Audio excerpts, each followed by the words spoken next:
The galaxy was wide and dark and full of life, but no one had ever seen anything like the Varnock before. They came from the cold corners of space with ships as big as cities and machines that moved like shadows. They did not speak, they did not ask, they only came and took what they wanted, one planet at a time. The first world they landed on was green and full of rivers and songs, but the people there did not fight. They saw the ships and felt the fear and gave up before the Varnock even touched the ground. And so the Varnock walked through the cities and claimed everything as their own. Then they moved to the next world, and then the next. And every time it was the same story. People looked at the sky, saw the ships, and dropped their weapons. They knew they had no chance. The Varnock had technology no one could understand. They had weapons that burned the air and armor that could not be broken. 147 worlds fell this way, one after the other, without a fight, without a scream, just silence, the kind of silence that comes when all hope is gone. The Varnock began to believe they were unstoppable. Their empire grew fast and cold and empty. No art, no love, no fear, only control. They saw themselves as the new rulers of the stars, and no one could say no to them. But then came the order for World 148. It was a small blue planet near the edge of the spiral arm. It had one sun, one moon, and strange whether the creatures who lived there were called humans, and the Varnock had watched them from afar for a long time. They saw fire and war and weapons. They saw cities and storms and something else, something they did not understand. Still, the Varnock were not afraid. They had conquered bigger planets with stronger armies. They thought this would be easy, just another quiet march into another quiet world. The great Varnock fleet moved through the stars like thunder, with thousands of ships cutting through space like knives. They reached the edge of Earth's system and sent their first signal. It was simple and direct: surrender and serve or be destroyed. But there was no answer.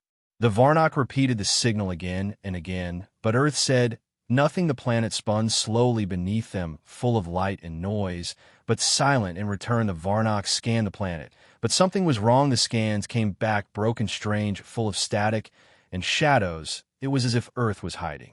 The Varnock commander stood at the edge of his bridge, looking down at the spinning blue ball in front of him. He had led the conquest of 43 planets himself, and never once lost a ship, never once met a fight worth remembering. But now he felt something cold, not fear, but something close. He ordered the scouts to begin landing in the major cities. They chose places with high activity centers full of human signals, lights, and movement. They expected crowds running or surrendering or maybe even cheering. Instead, they saw people staring up, calm, still waiting. One of the scout leaders sent a message back. They will not speak to us. They're watching us like we're the ones being studied. The commander growled, then forced them to understand. But the humans did not run when the soldiers marched. They stood. When the machines moved, they watched. When the speaker shouted, they only smiled and said welcome. The Varnock did not understand this. No one had ever welcomed them before. It was not peace. It was something else, something deeper. Suddenly, one of the scout ships exploded before it could rise back to the sky. It burned in a flash of light and silence. The Varnock stared as fire lit the city behind it. No warning, no attack, just one moment, and then ash. The commander stood frozen, staring at the screen. Then another message came. Another scout ship had vanished in a different city, and then another. The pattern was clear. This planet was not surrendering. The officer beside him said, "They are not afraid." The commander replied, "No, they are ready." Earth had not spoken because Earth had been listening. Earth had not moved because it had been waiting. Earth was not another world, and the dark Earth was a trap. And the Varnock had walked right into it. The air over Earth shimmered as Varnock ships broke through the clouds. Their engines left trails of fire and silence across the sky. But the people below did not scream. They did not run. Instead, they stood on rooftops and in streets, staring up at the giant ships above them with eyes wide, not with fear, but with something else, something stronger, something the Varnock had not seen before. In the heart of New York, when the Varnock landers touched down, its legs crushed cars and pavement. Its surface gleamed like black glass. The doors opened, and 3 tall creatures stepped out. They were wrapped in silver skin with glowing eyes and long limbs. They held weapons shaped like light itself. They expected panic. They expected surrender. Instead, a boy with a backpack walked up to them and said, "Cool spaceship." The Varnock commander tilted his head, confused. This was not the greeting he knew from other worlds where beings fell to their knees or cried or begged, this human smiled and pointed at the ship. Behind them, more people gathered, phones in their hands, some waving, others laughing. The invaders were surrounded not by soldiers, but by civilians. A message was sent from the main ship orbiting above. Play the warning. The message was a voice in every language Earth knew. It said, "You have been chosen. You will serve the Varnock Empire or face removal. This is not a choice. It is your future." Silence followed for a long breath. Then across every screen on Earth, a new message appeared from humans. "We do not, sir. We do not bow. Leave now, or learn who we are."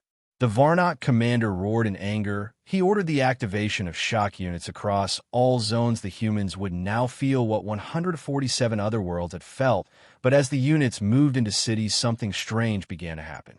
The roads shifted beneath their feet, power lines hummed at strange frequencies, machines in their suits began to glitch, communication channels, filled with static maps, became useless. Every step forward turned into a maze, every building felt like a trap. In Tokyo, a squad entered a silent hospital. They found empty rooms, then heard the sound of a heartbeat, not human, not alien, just one strong beat. Then a light burst, and the walls caved, and they were never seen again. In Paris, another squad tried to disable a power grid, but when they touched the cables, a wave of energy fried their weapons, turned their armor into stone, and made their eyes burn red. They screamed as the city lights flickered in rhythm with their pain. In Cairo, a Varnock tank rolled into the center of the old market and saw nothing but cats, hundreds of cats, watching from rooftops, from windows, from alleyways. One soldier raised his blaster, and the tank exploded from beneath, without warning, without sound. The Varnock fleet watched from above. Confused sensors gave no answers. Their tech was blind and broken. Their enemies were shadows and whispers. The commander slammed his hand against the console. "How can this be?" he asked. "How can they resist?" A young Varnock officer replied, "We have always counted strength in weapons, but they have a different strength, a strength of the mind and soul and history."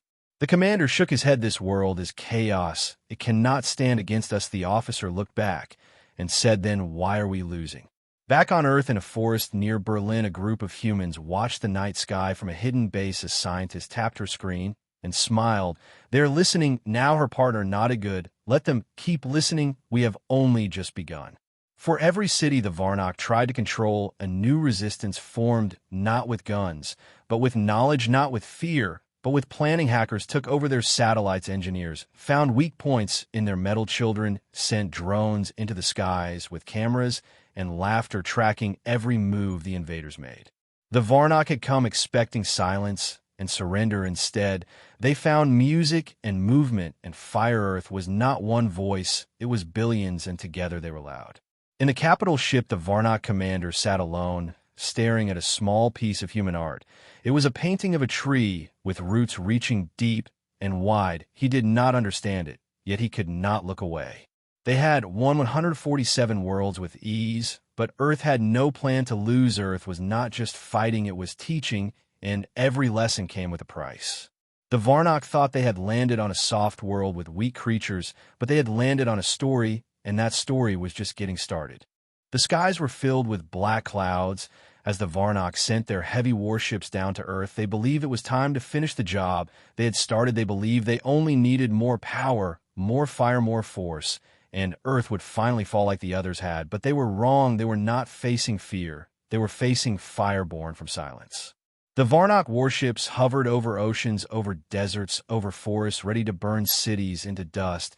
They opened their weapon bays, charged their beams, and waited for Earth to cry. But Earth did not cry. Earth watched and listened and learned, because this was not a war. Earth had prepared for this. Hidden deep beneath mountains, inside bunkers carved into rock, humans sat in rooms filled with screens and blinking lights. They had spent years watching the stars. They had built weapons that were not meant for other nations, but for something far beyond the clouds, weapons powered by the planet itself. The first strike came not from a gun, but from a satellite. It was a human machine once made for weather, now turned into something sharper, faster, more dangerous. It crashed into the lead Varnock ship with no warning. It was silent, deadly, and precise. The explosion lit the night sky like a second sun, and when the light faded, the Varnock ship was gone. Above Earth, the Varnock fleet panicked. No one had ever touched them before. No one had ever even scratched their ships. yet now one was gone without warning, without sound. On the ground, more satellites began to move, small and invisible weapons hidden among the stars. They started jamming the Varnock signals. They whispered lies into their ears, told their systems to turn left when they meant right, told their weapons to shut down when they needed to fire. Confusion spread like smoke. The commander ordered all systems to full defense, shields up, sensors, open fire on anything that moves, but the sensors showed nothing. The shields were slow, and the weapons refused to obey. Then came the humans. They did not charge in a battle with tanks. They did not fly with giant jets. Instead, they slipped through the shadows, climbed buildings with ropes, moved underground with maps in their heads. They hacked the invaders from beneath. They crawled through the roots of the world. In a city near the equator, a group of human engineers broke into an old power plant. They reconnected wires, redirected heat, and sent a pulse through the ground. The Varnock machines nearby began to melt slowly, quietly, like ice under sunlight. In the mountains of Tibet, an old monk sat beside a radio, sending soft tones into the air. Each note carried a secret, a message, a trap. The Varnock listening towers started shaking. Their metal frames bent and snapped one by one. In the sea, human submarines danced around the massive alien ships like fish around sharks. They dropped silent charges that created bubbles strong enough to crush metal without a sound. The commander stood in the center of his control room, staring at a screen full of static. Every second, another piece of his army vanished, not because of guns, but because of thinking, because of planning, because Earth was not just reacting, it was fighting back with its brain. He turned to his science chief and shouted, "Explain this. What kind of world is this? What are these people?" And the answer came quietly. They are survivors. They have fought each other for thousands of years, and now they are fighting us together. Nothing made sense to the Varnock. They had never needed to learn because no one had ever made them. They had never needed to adapt because they had always won, but now they were losing. The humans had studied every Varnock move. They had taken fallen ships apart. They had learned how the engines worked, how the energy flowed, how the circuits thought, and they had built viruses to eat them from the inside. Overnight, Varnock weapons turned against their own masters' machines, opened fire on their own ships, doors refused to open, suits refused to breathe, and across every battlefield a new sound began to rise. Laughter. Not cruel, not loud, just honest human laughter full of madness and courage and fire. Earth was not just defending. Earth was fighting with style, with heart, with everything it had hidden deep for this very day. And as the Varnock pulled back, trying to regroup, trying to understand, trying to control the chaos, Earth only smiled, because this was not the end. This was the beginning of the real war, and Earth had only shown its first trick. The Varnock had brought machines, but Earth had brought minds, and that made all the difference. The night over Earth was quiet, as the Varnock forces tried to regain control. Their ships hovered low. Their commanders whispered orders through broken systems. But Earth was not afraid. Earth had been building something in secret, not in the sky, but below it. Deep beneath the cities, across mountains, through deserts and forests, humans had built tunnels and bunkers and networks like veins under skin. The world above was a mask, a stage, a distraction, while the real war machine waited under the surface, silent and hungry. In the ruins of what was once a proud city, now surrounded by Varnock patrols, a group of human soldiers moved like shadows. They passed through old subway tunnels, carrying strange devices built from both human steel and alien scraps. They placed them on walls, floors, ceilings, then disappeared again into the dark. The devices hummed, once, then went silent until the time came. Meanwhile, in the Varnock command ship, the leader watched the chaos from above, confused and furious. Each report was worse than the last. Ships, missing units, offline, drones falling from the sky like birds without wings. He demanded answers. His officers gave him only silence and fear. In a ruined market in South America, the Varnock soldiers marched through smoke and broken streets, expecting another easy sweep, but this time the smoke moved, the dust shifted, and the shadows came alive. Humans struck from doorways, from rooftops, from holes in the ground. They used fire and wires and magnets. They used light that blinded alien eyes and sound that twisted their minds. Within minutes, the squad was gone. Only ash and silence remained. The rest of the city lit up with human resistance like fire spreading through dry leaves. In Eastern Europe, the Varnok sent tanks as tall as buildings into a frozen town. The machines moved slowly, their armor shining, their weapons ready, but the ground beneath them cracked, not from ice, but from traps laid weeks ago when no one was watching. The tanks fell into deep pits lined with explosives layered with mud and metal and silence. Above ground, the snow fell slowly, covering the holes like graves. In Asia, a high tower once used for signals had been turned into a weapon. The top of the tower opened like a flower, releasing a cloud that shimmered in the air, invisible to the eye, but deadly to alien tech. Varnok ships flying overhead lost control. They spun, they fell, they crashed into the sea and vanished under waves. The oceans, too, had become part of the trap.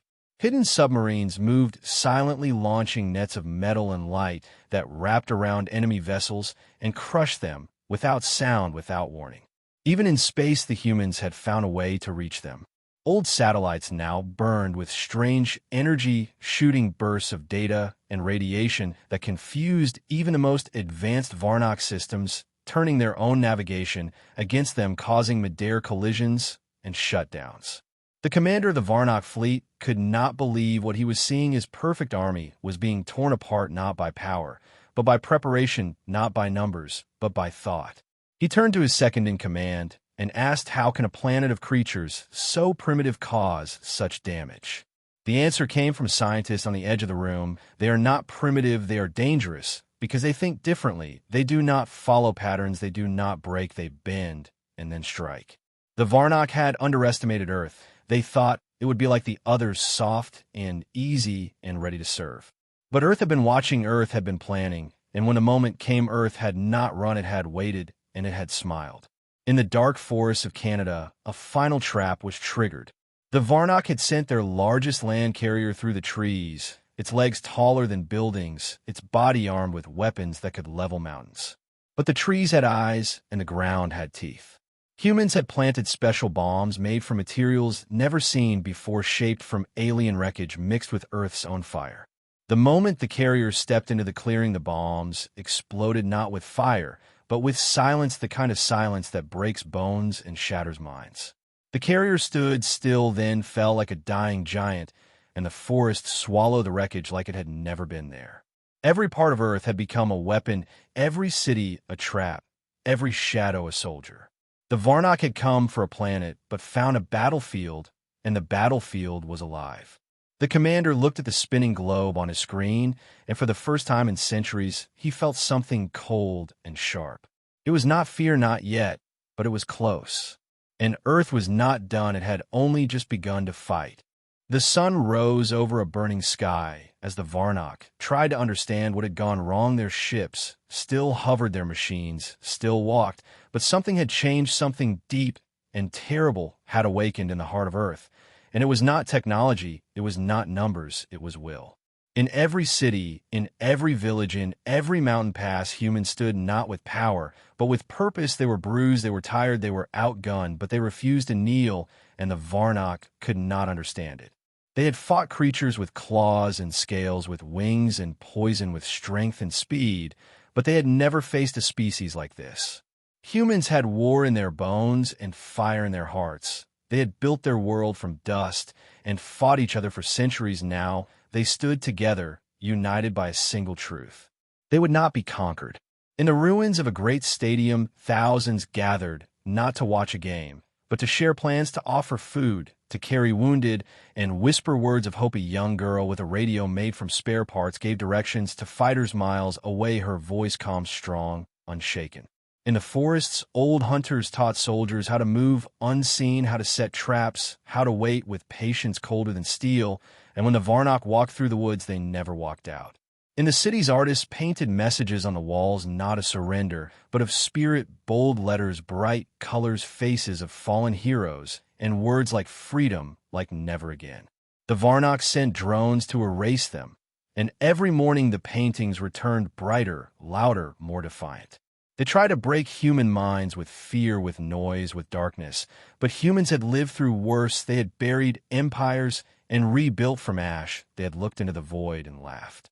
On a cold night in a broken library, an old man told stories to children, stories of war and loss and victory stories of standing tall when the sky fell, and one child asked, "Will we win?" And the old man smiled and said, "We already are." The Varnock listened from the shadows, recording the voices, try to understand the power behind them. But their machines could not measure courage, their scanners could not see spirit. They captured humans and demanded answers. Why do you resist? Why do you fight when defeat is certain? And the humans only answered, because we must, because this is our home, and we are not yours to take. In a shattered bunker beneath the sea, a scientist activated a signal pulse that spread through the ocean, touching every ship, every probe, every satellite. It was not a weapon, it was a song. A simple melody created by human hands, a sound full of memory and sadness, and hope. It reached the Varnock ships and made them pause. Not because it was dangerous, but because it was beautiful. The commander of the fleet sat in silence, listening to the music playing through his ship. He did not know why, but his hands shook and his thoughts slowed, and for the first time in his long life, he felt small. He turned to his advisor and asked, "What drives them? What power do they hold that we cannot break?" And the answer was quiet and clear. They believe in something more than survival. They believe in each other. In a canyon filled with ash, a group of Varnock soldiers were surrounded. They had landed in search of fuel, but found only silence until humans emerged, not with weapons, but with outstretched hands offering water and shelter. The soldiers were confused. They expected death, but were given mercy, and one of them dropped his weapon, not from fear, but from something new: respect. The story spread through the Varnock ranks that humans were not just strong, they were kind, and that was even harder to fight. More ships began to fall from the sky, not because of fire, but because their pilots refused to keep flying. More machines shut down from within as Varnock minds cracked under the pressure of facing something they had no word for: humanity. The commander watched his army crumble piece by piece, not from outside attacks, but from inside. Collapse. His empire had never known failure until now, and it came not with thunder, but with quiet resistance. He issued the order to regroup, to retreat, to consider new options, but deep down he knew the truth.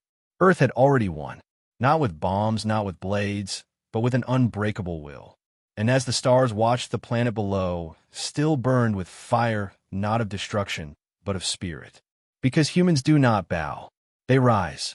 The sky above Earth was not silent anymore. It was filled with the smoke of broken ships, the trails of retreating fleets, and the echoes of a battle that refused to end. The Varnock had never faced such chaos before. They had never watched their enemies survive wave after wave of attack.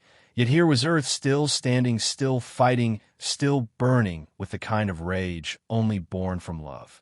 In orbit, the main command ship drifted, damaged and dark systems blinking, low energy signals bouncing between failing screens. The commander sat in his chair staring at a wall of shattered maps and incomplete data. Once his empire had stretched across galaxies, now it was shrinking with every passing hour. A report came through, faint and distorted, but clear enough to know the truth. Another sector lost, another city burned, not by Varnock weapons, but by the humans who had taken their fallen and turned them into fury and strategy and endless defiance. The Varnock leader pressed his hand against the console and asked, "How can this be? We came with strength, with control, with fear, and still they fight. What is left to take when everything burns and still nothing breaks?" His advisor answered in a voice low and cold, "Earth is not fighting for power, it is fighting for soul." On the ground, the humans moved with purpose. They no longer hid, they no longer ran. Every village was a base, every city a fortress, every person a weapon forged by history and sharpened by survival. In a burned valley once green and full of life, a group of children repaired a machine left by the enemy. They did not speak, they only worked with hands steady and eyes fierce, turning parts into tools and scraps into shields. Near the coast, a group of fishermen turned their boats into traps, loading them with signals that confused the alien radars, leading ships into storms and reefs and dark waters that swallowed them without a trace. In the mountains, a teacher used old chalk to write messages on crumbling walls, not for the humans, but for the invaders, words like hope and truth and never again, written in every language he knew. The Varnock tried to stop them, but for every one message erased, two more appeared. Their machines were losing power, their weapons were overheating, their maps were useless, and their leaders were quiet. No one had planned for failure. No one had prepared for a world that refused to kneel. In the command ship, a pilot looked out at the Earth below and asked, "What are we doing here? We are not conquering. We are destroying something we do not understand, and it is changing us." The commander heard these whispers across the fleet, heard fear. Where once there was pride, saw doubt. Where once there was command. In secret, more ships began to turn away, not out of mercy, but out of fear of what they might become if they stayed too long in the shadow of such resistance. The first ship to defect was small, almost unnoticed. It sent no message. It simply vanished into the stars. Others followed one by one like falling leaves. The commander called for order, but his voice no longer reached the hearts of his army. They had seen too much. They had felt something no machine could explain. On Earth, the humans saw the change and did not cheer. They only prepared for more because they knew the fight was not just against ships and weapons, it was against forgetting who they were. A poet in a broken city whispered lines into a radio, words carried by wind and wire across the world. "We are not alone. We are not afraid. We are not done." And the Varnock heard it. They heard it in every crack of lightning, in every footstep on dust, in every breath of a people who had lost everything but not themselves. The commander stood before his fleet and gave the order they had not heard in 500 years' retreat. It was not said with pride, it was not said with honor. It was said with the weight of a lesson carved into metal and blood. As the ships turned and rose into the night sky, Earth watched not with hatred, but with fire in its eyes, a warning to every corner of the stars. The first defeat had come not from a stronger enemy, but from a people who refused to break. The first defeat in 500 years was written not in victory, but in the memory of those who stood and said no. And Earth stood tall not because it had won, but because it had survived, and that was enough to shake the galaxy to its core.